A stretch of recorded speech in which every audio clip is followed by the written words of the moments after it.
आजच्या पिढीला परमार्थ आवडतो. आवडत नाही असं नाही. प्रत्येक जण मंदिरात जातो, हं, हं. देवासमोर बसतो, नमस्कार करतो. तर आपण हे डावलू शकत नाही, की ते काहीही करत नाही. बट त्याचसोबत पार्ट्या करणं किंवा हं, हं. सिगारेट पिणं किंवा दारू पिणं किंवा त्याचं सेवन करणं खरं आहे, थोडक्यात. तर हे सुद्धा त्यांना करायचंय आणि परमार्थ सुद्धा करायचा आहे.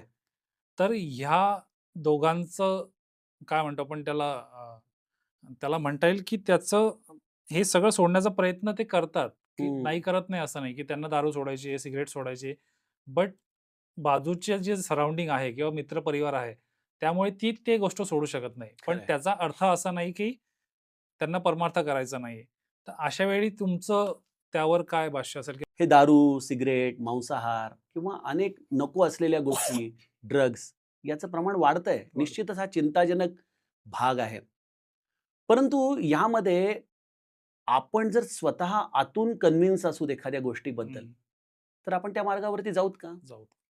निश्चितच जाणार नाही. नक्कीच नाही. पण आज माझीच कन्व्हिक्शन कमी पडते. त्यामुळे समाजाला दोष देण्यामध्ये काही अर्थ नाही. हं, त्यामुळं आपल्याला आपला आतूनच माझं सार काय आहे जीवनाचं? हं, कशासाठी जगायचंय? का जगायचंय? ह्या विवेक विचाराला प्रवृत्त करण्याचं शास्त्र म्हणजे परमार्थ आहे. हं, आणि हे शास्त्र केवळ धार्मिकतेने आपल्या आतमध्ये स्फुरत नाही. याच्यासाठी विवेक विचार लागतो.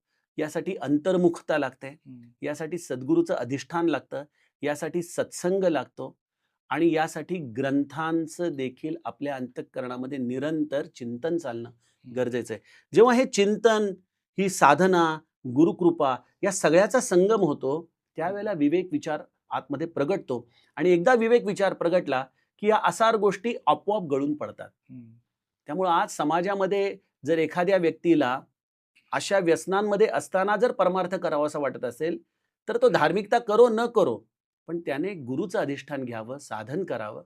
या साधनेतूनच त्याच्यातला हा असाराचा भाग गळून पडतो हं. आणि या असाराचा भाग गळून पडला, की स्वाभाविकपणे त्याला जीवनाचं ध्येय सापडतं.